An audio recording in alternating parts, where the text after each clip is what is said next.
Hi అండి, ఈరోజు మనం కద్దూకా కీర్ చేసుకుందాం. అంటే ఆనపకాయ సేమియా అండి తెలుగులో. హిందీలో అయితే కద్దూకా కీర్ అంటారు. ఆనపకాయని మనం పీల్ చేసుకోవాలండి. నీట్గా తొక్కంతా పీల్ చేసుకొని దాన్ని ఇప్పుడు మనం తురుముకుందాం.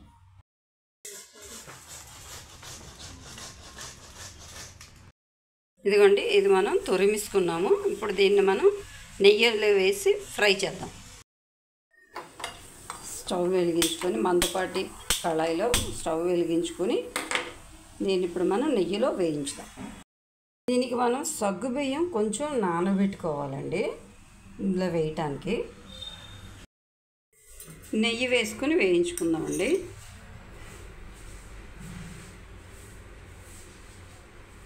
కొంచెం ఎక్కువ నెయ్యి పడుతుంది.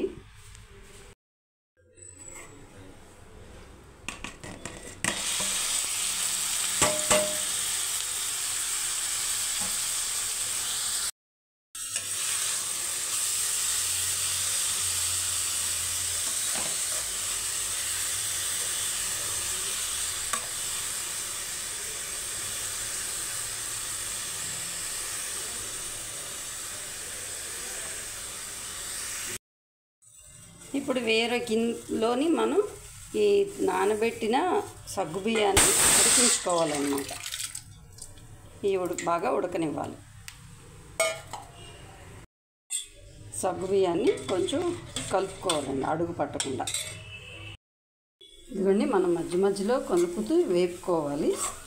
ఇది కొంచెం నెయ్యి అంతా కొంచెం పైకి వస్తుంది కదా, ఇంకొంచెం వేగనిద్దాం. ఇదిగోండి, సగ్గుబియ్యం కూడా కొంచెం ఉడుకుతున్నాయి. ఇప్పుడు కొంచెం ఉడకనిద్దాం. ఇదిగోండి, ఇది పచ్చివాసన పోయి మెత్తగా అయిపోయింది. దీన్ని ఆఫ్ చేసేయచ్చు ఆనపకాయని. ఇదిగోండి, సగ్గుబియ్యం కూడా ఉడికిపోయాయి. ఇందులో మనం ఫ్రై చేసి పెట్టుకున్న ఆనపకాయ వేసుకుందాం. ఇదిగోండి, సగ్గుబియ్యం కూడా ఉడికిపోయాయి. ఇప్పుడు ఇందులో మనం ఫ్రై చేసుకుని పెట్టుకున్న ఆనపకాయని కలుపుకుందాం.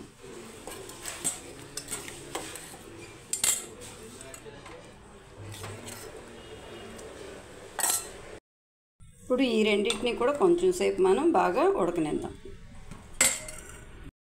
ఇదిగోండి, ఇది అయిపోయింది. రెండు కలిపి ఉడుకుతున్నాయి. ఇందులో నేను 200 grams షుగర్ వేసుకుంటున్నాను.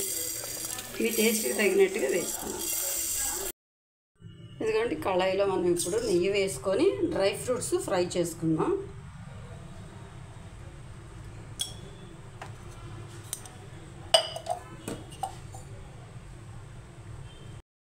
ఇదిగోండి, జీడిపప్పు, కిస్మిస్, మీ దగ్గర ఏ డ్రై ఫ్రూట్స్ ఉన్నా కూడా మనం ఫ్రై చేసుకొని కలుపుకోవచ్చు.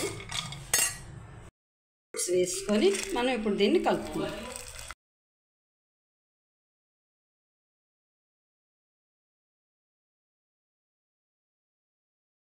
ఈ వీడియో మీకు నచ్చితే లైక్ చేయండి, షేర్ చేయండి, మా ఛానల్ సబ్స్క్రైబ్ చేసుకొని సపోర్ట్ చేయండి.